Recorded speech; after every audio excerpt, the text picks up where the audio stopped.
సెలవిస్తుంది. యోహాను సువార్త 3:16 దేవుడు లోకమును ఎంతో ప్రేమించిన దేవుడు తన ప్రేమను ఈ లోకాల్లో చూపించటానికి, కనపరచడానికి భూమి మీదకి వచ్చాడు. ఆయనను గూర్చినటువంటి సువార్త అనగా యేసుక్రీస్తు జన్మించిన వార్త అటు పశువుల కాపర్లకు తెలియచేశాడు, నక్షత్రాలను పరిశోధించే వారికి తెలియచేశాడు, దేశాన్ని పరిపాలించే వారికి తెలియచేశాడు, శాస్త్రాలను పరిశీలించే వారికి కూడా దేవుడు తెలియచేశాడు. కానీ 4 రకాల ప్రజలు, ఒకళ్ళు పశువుల కాపర్లు, 2 పరిశోధకులు, పరిపాలకులు, పరిశీలకులు. ఈ 4 యేసయ్య జన్మించిన వార్తను విన్నారు. కానీ ఒక్కొక్కళ్ళు విన్న వార్తను బట్టి ఒక్కొక్క విధంగా ప్రతిస్పందించారు. యేసుక్రీస్తు ఈ లోకంలో జన్మించాడు అన్న వార్త మీలో ఎంతమందికి తెలుసో ఒకసారి చూపిస్తారా?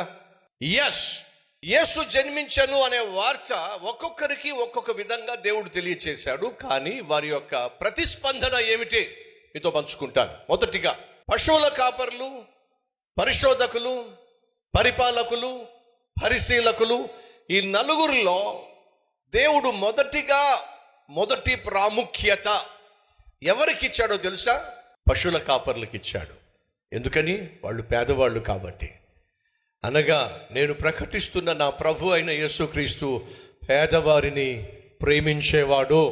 అందరినీ ప్రేమిస్తున్నప్పటికీ కూడా ప్రాముఖ్యంగా పేదవారికి, పామరులకు, నన్ను ప్రేమించేవారు లేరే, నన్ను పట్టించుకునేవారు లేరే, నన్ను అర్థం చేసుకునేవాళ్ళు లేరే, నాకు సహాయం చేసేవాళ్ళు నాకు లేరే, ఆదరించేవాళ్ళు నాకు లేరే, అండగా ఉండేవాళ్ళు నాకు లేరే, ఆసరాగా నిలబడేవాళ్ళు నాకు లేరే, ఆధారమే లేదే అని బాధపడేటటువంటి వారిని నా ప్రభు ప్రాముఖ్యంగా ప్రేమిస్తున్నాడు.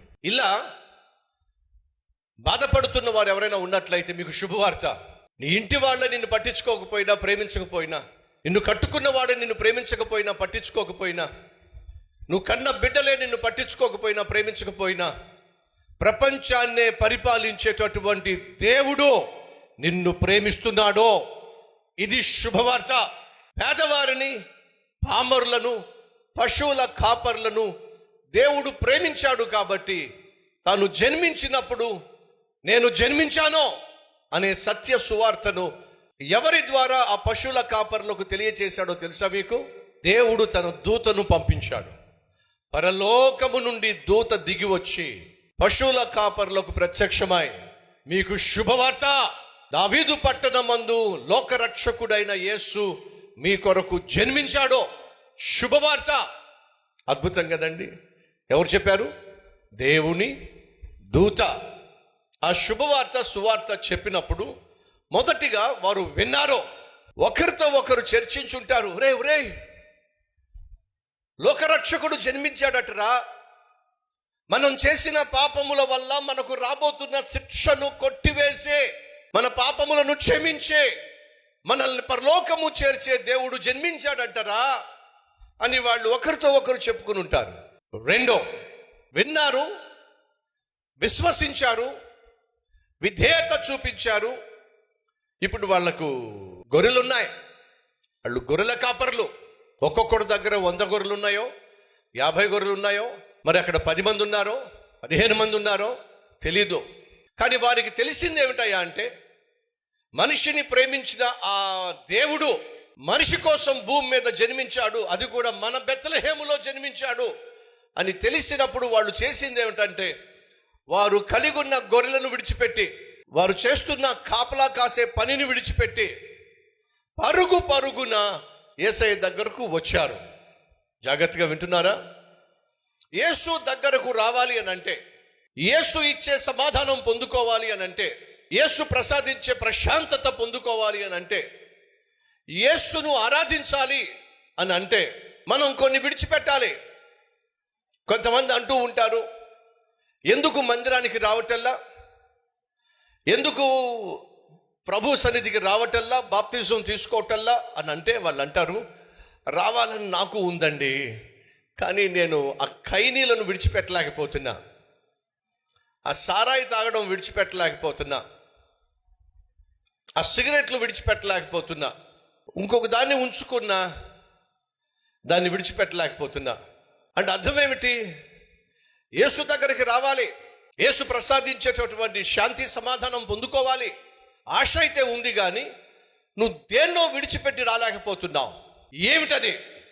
నిన్ను దేవుని దగ్గరికి రాకుండా, దేవుడు నీకు ప్రసాదించేటటువంటి సంతోషభరితమైన జీవితం, సమాధానకరమైన జీవితం నువ్వు పొందుకోకుండా, ఇంటిలో ఒక మంచి భర్తగా, ఇంటిలో ఒక మంచి భార్యగా, బిడ్డలకు ఒక మంచి తల్లిగా, తండ్రిగా, అమ్మా నాన్నకు గర్వకారణంగా నువ్వు జీవించకుండా నిన్ను వెనక్కి లాగుతున్న పాపిష్టి అలవాటు ఏమిటి?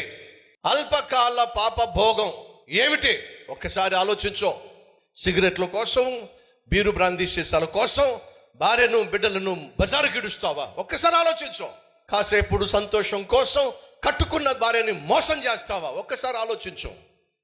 ఈరోజు మనిషి తాను కలిగి ఉన్న అపవిత్రమైన అలవాటుల నుండి బయటపడాలి, విడిచిపెట్టేసేయాలి. ఈ తాగుడు నాకొద్దు, ఈ వేషతో తిరిగే తిరుగుళ్ళు నాకొద్దు, ఈ అమ్మాయిల పిచ్చి నాకొద్దు అని నువ్వు వద్దు అంటున్నావు, కానీ విడిచిపెట్టలేకపోతున్నావు. కారణము, బంధించబడ్డావు.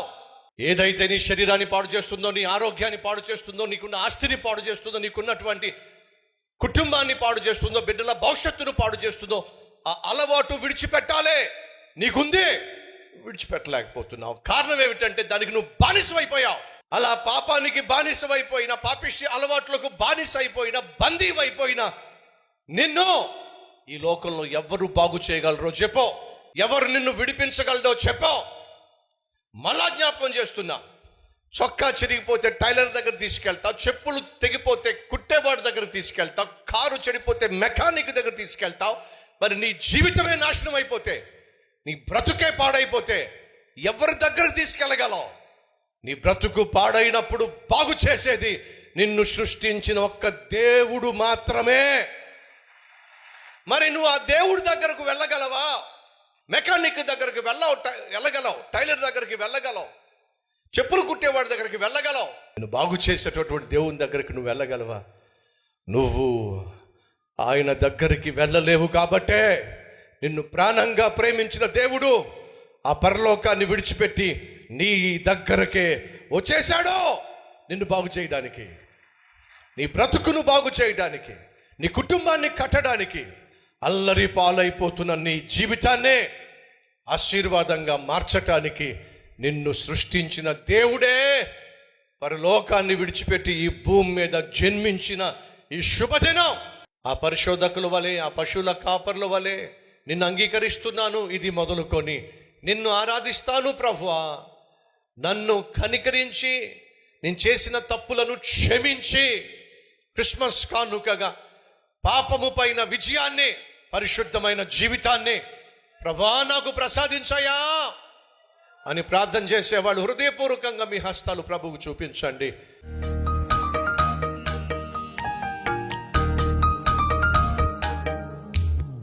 మహాపరిశుద్ధుడు అయిన ప్రేమ కలిగిన తండ్రి, వేల సంఖ్యలో, లక్షల సంఖ్యలో నీ సన్నిధికి వచ్చి ఆరాధిస్తున్నాయి నీ భక్తులను బట్టి, నీ బిడ్డలను బట్టి నాయన నిన్ను స్తుతిస్తున్నాను, ఘనపరుస్తున్నానయ్యా. నీవు జన్మించినప్పుడు ఆ జన్మను గూర్చినటువంటి సువార్త సత్యము అటు పశువుల కాపర్లకు, పరిశోధకులకు, పరిపాలకులకు, పరిశీలకులకు నువ్వు తెలియజేశావు. కొందరైతే అంగీకరించారు, ఆరాధించారు, మరి కొందరైతే అడ్డగించారు, ఆ తర్వాత అడ్రస్ లేకుండా పోయారు. ఈరోజు నాయన ఎందరైతే క్రీస్తు నా కోసమే జన్మించాడు, నేను చేసినటువంటి పాపిష్టి పనుల వల్ల నాకు రావలసిన శిక్ష అంతా తన మీద వేసుకొని ప్రతి పాపపు బంధకాలు తెంచివేసే నన్ను నీ బిడ్డగా అంగీకరించు నాయన. నిన్ను సేవించే భాగ్యము నాకు దయచే ప్రభువా. ఈ తీర్మానం తీసుకున్న ప్రతి ఒక్కరిని అద్భుతంగా ఆశీర్వదించమని యేసు నామం పేరట వేడుకుంటున్నాము తండ్రి, ఆమెన్.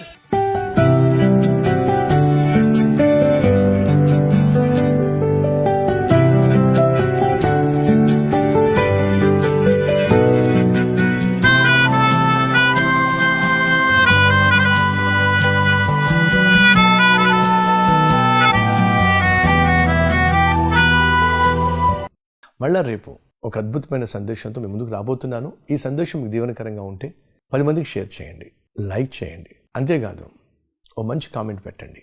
దేవుడు ఈ దినమంతా మనకు తోడై ఉండునుగాక.